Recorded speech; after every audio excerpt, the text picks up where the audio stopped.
for marketing, and it's great for people looking to come in because they see, gosh, the demand is still there. Yeah. And if you look at the lambs that sold for lesser money, people can top up their lines, or new people can come in and say, well, I can afford to come in here and I can afford to get these ewe lambs, and they're not too expensive, and it gives them a leg up. So I think it's a good thing that stock aren't always too dear. And when I'm selling my rams, I'm not too upset if some just make over my reserve, because we need people to try the sheep. Well, look at me. So it was 2022. Yeah. I think I started about 70 lines. Yeah. I bid on. I was the first bid. Yeah. And I was the second bid, because that was my budget. Yeah. Did I take one home? Yeah. Absolutely, I took one home. Yeah. You know, and the lambs he's producing are awesome. Yeah. You know, we look out there today, we saw the top pen of lambs, and I thought the top pen of lambs today were going to go around that $400, same as last year. I thought they might not quite actually make, I was putting them just a little bit under, but around the same money. Yeah. The next best set of we went down a couple of pens, but you know, we had those top ones that were up around that 400. The next lambs were going for 200. Yeah. They weren't half as good a lambs. Oh no, definitely not. They were really good lambs. So, and that makes them really affordable. And then right down to the bottom end of them, we were down, you know, the 125s. If someone doesn't have the budget and they sit down and go, well, we can hook our lambs, we can put them on, treat them as we normally do. We don't mate our hoggets anyway. We don't mate lambs. Yeah. They're going to mate them as two-toots. It's a straight swap over for them. It's really good going. And hey, they're not quite as good as they could be, but spend that few extra dollars buying better rams. Yeah. And of course now, I'm loving the fact that SIL have got that, the shed BV. Yeah. And actually looking at, because I've gone over, since the Southern Shedding Sale, I've pondered over those numbers and I've looked at it. You know, and lot 74 that you got, his shed BV is amazing. You know, and that, of course, is where people want to go. You know, they want those. We've seen it out there today with the sheep being sold. If they've got fluff on their back, the buyers are less interested in paying the money. But there was some good lambs out there, good ewe lambs at $200 that were reasonably clean. They were some nice lambs. I definitely were. No, there was some lambs there that didn't make a lot of money, maybe 120 to 160, that were beautifully shed and will turn into beautiful tooted ewes. If they're not quite big enough for hogget mating, just keep them going and they'll be beautifully big tooted ewes. Absolutely, absolutely. I'm actually down at the Tikwiti shedding sale with Murrey Sargent. We're in the selling arena, so there are people going behind us, and it is a working sale at the moment. They're still out selling rams. But Murray, of course, you're big on the SIL. I'm data, so I do motorsport data. It's so important to my life and what I do in my job, and it crosses over into rams really well. So how did SIL come about? What is the purpose of SIL, which is Sheep Improvement Limited? Well, SIL came about to make money for farmers, basically. It's a national recording system that stud breeders have their recorded sheep recorded on, and data gets fed in and the analysis comes out, and you're able to work out which animals are better than others in the different traits. And if all the animals have EID or an ID, then all that data can be put on there and you can know all your pedigrees, and it gives you a chance to actually know what's going on. Yeah, and the numbers, I believe, are they based going back onto a 1995 sheep? Is that correct? Yeah, well, that was the baseline. Yeah, the baseline gets reset. Oh, okay. So I think about every 15 or so years, and I'm not absolutely sure that there's an absolute timeline, but approximately that. And at that point, they will set the baseline again, and that's a measure of how much the average sheep has improved. So if you were able to go back and get semen from rams that we used, say 15 years ago, and you use that semen over your ewes, and compared them with, say, an average ram today, you'd see how much improvement there is in all the traits. Do you know they've done that? Oh, they have done that, yes. And so I was talking to the man, and I think I remember who it was, and I'd love to have another chat with him. And they did that comparison. I think it was 30-year difference. Yep. And the newer sheep was better in every single class except parasite resistance. Yep. And in that 30-year period, that was, I believe the study was early 2000s, but there was a big increase in drench usage. Yep. And it suffered, the sheep suffered because of it, because that wasn't a trait that was focused on, because it was compensated for or mitigated with drench. Yep. Yeah. So SIL, who pays for SIL and the concept of SIL? Well, it's basically funded and run by Beef and Lamb, and it is in part by our meat levies, and also it's government funded for industry good. So farmers should be looking to get some payback on that by looking at breeders that are doing recording and in line with their values. And to me, the modern ram breeder needs to be looking at all the traits. Conformation is extremely important because you need longevity, so you need animals that are functionally correct, so good feet, good mouth, good mechanical movement, and then you can look at production, and that can be through number of lambs born, reared, so lamb survival, lamb growth, and adult size for the ewe for efficiency. So if a ewe is extremely big, she'll need to rear a lot of lambs to compensate for how much grass she eats, and a very heavy ewe will lose points on SIL. Then we go on to a lot of breeders measure meat, so that's a loin measurement, which is an assessment overall on supposedly how meaty that animal should be. So they just take a loin measurement. It's a scan, isn't it? It's a scan. They're scanning the animal at a certain place on the loin of that animal to measure the depth. It is, and it's normally done on the ram lambs in the autumn, around March and April, and a live weight is taken. So you're measuring that depth of fat and how much meat there is, and that data is fed in, and then you can get an idea of how muscular the sheep are. From there you can go on with shedding sheep anyway. You would then go on and look at the health traits, and you can either do worm feck or cala, and both of them are looking at the animal's ability to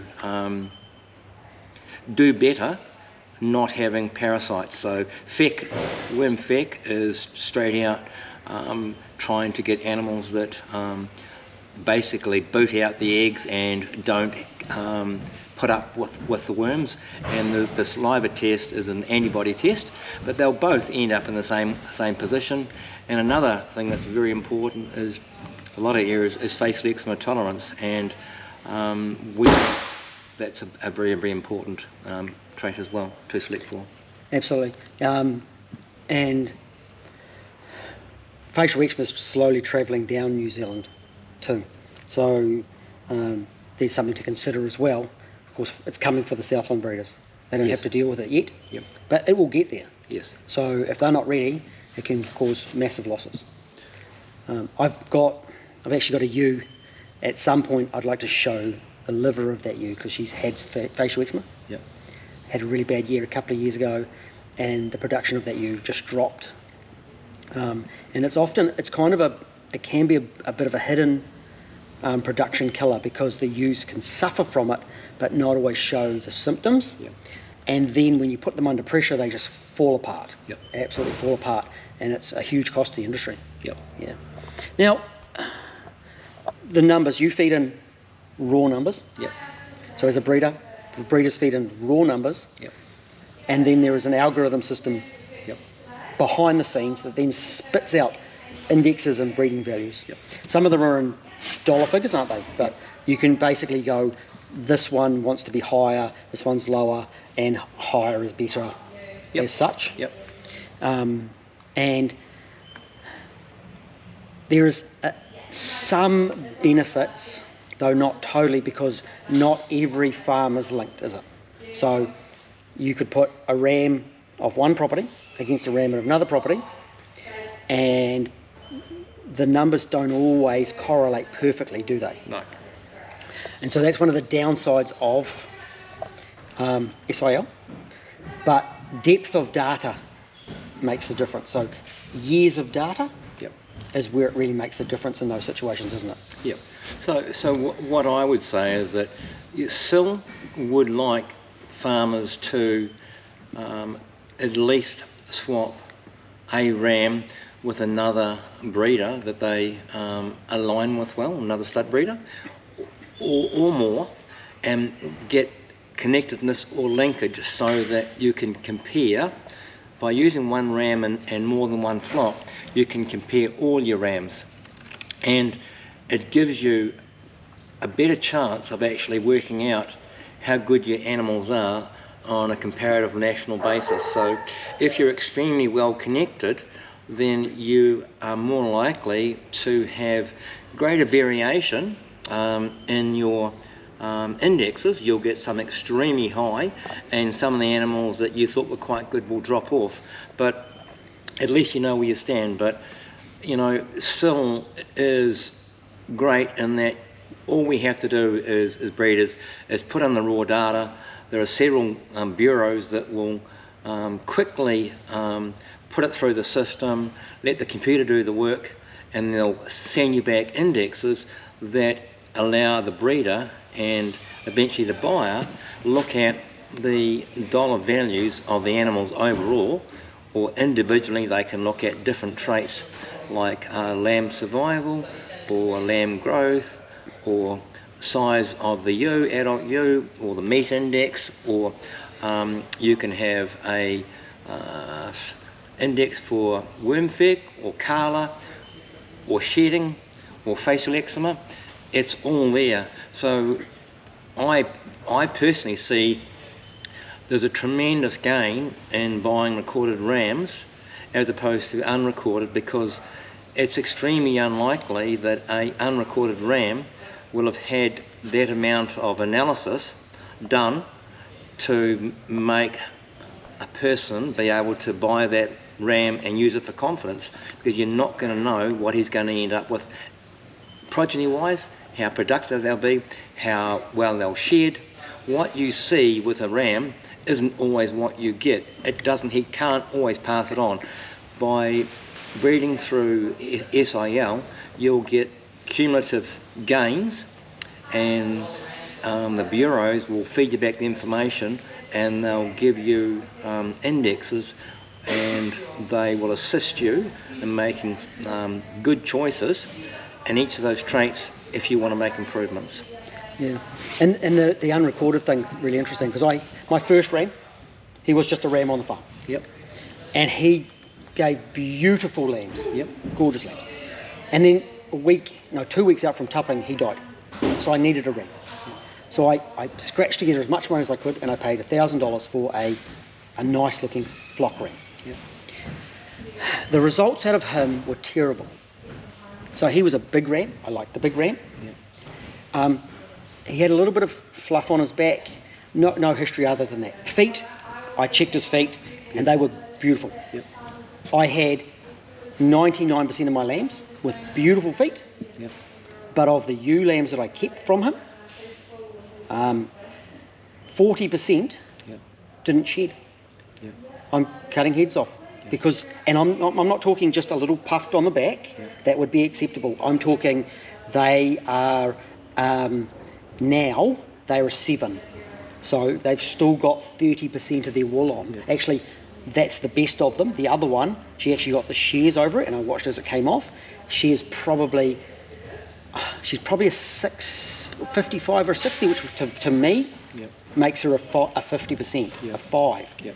And that was really disappointing, whereas my recorded ram, all the numbers that he's meant to do, he's done for my lambs.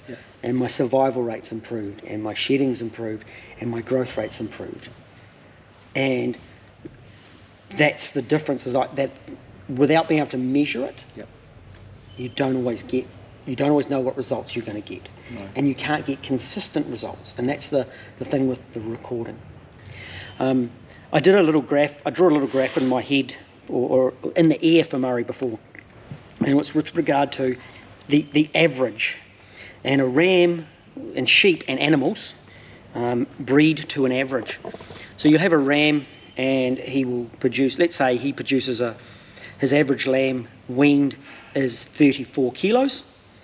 And the idea is if you can buy a better ram, that next year that you will wean 34.5 based on the same environment and all those other same conditions, which are a little bit hard to factor in, so we need to consider those.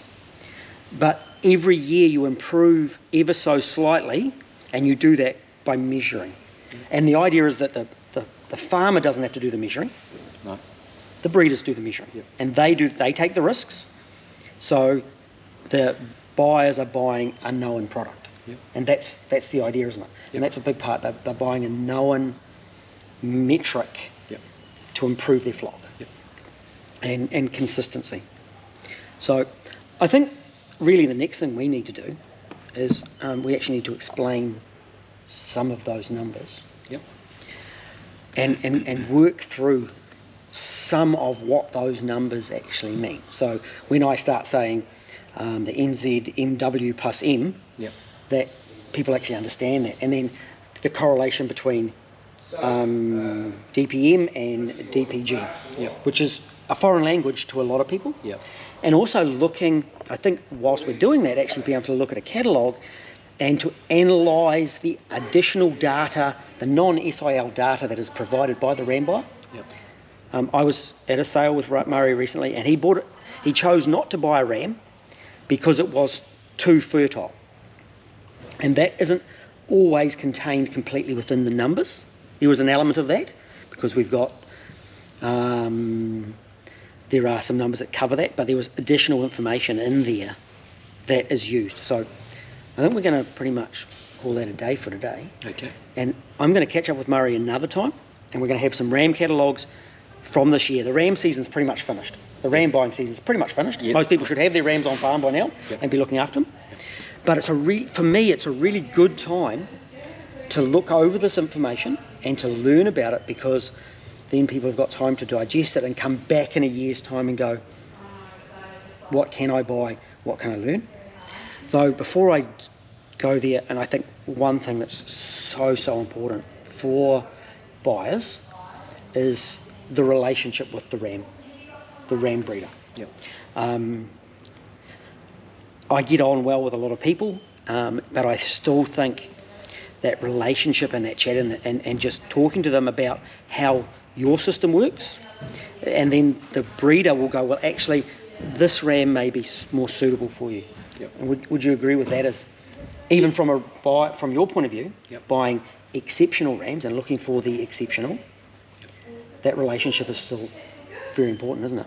I think that the best thing that a prospective buyer can do is come along, if the breeder will provide them, to an open day and look at the animals and spend time and ask questions, and in turn the breeder should also ask questions and see how he can help that buyer and see what his expectations are from the rams he's going to buy. And it could be that the two don't align, but you need to pick a breeder that is going to do what the buyer wants. So on that commercial farm, he needs to make sure that he goes to the right breeder, and that is, if he needs FE tolerance, he needs to go to a breeder that is really focused on that. If he needs animals for parasite tolerance, he needs to make sure he goes there. If he wants sheep that are shedding well or are really meaty and really productive and have lots of lambs, you need to discuss those things. SIL, or the ram catalogues, show a lot of information, and by asking a breeder can point a prospective buyer in the right direction with regard to adult size, the number of lambs you want born. We can put you in the right direction of not selecting rams that are more likely to produce triplets. I personally go for rams that won't produce a lot of triplets, but the main thing is that buyers come along, get to know the breeder, and find out, what their program is. Absolutely, and I agree with that wholeheartedly. Thanks so much for your time today. No, thank you. It's been a good sale out there today, and Murray and I will get together, and what we're going to do is we're going to, as I said, go through some of those numbers and some of those algorithms, but you've got a fairly good understanding now, hopefully, of the benefits of buying an SIL recorded ram.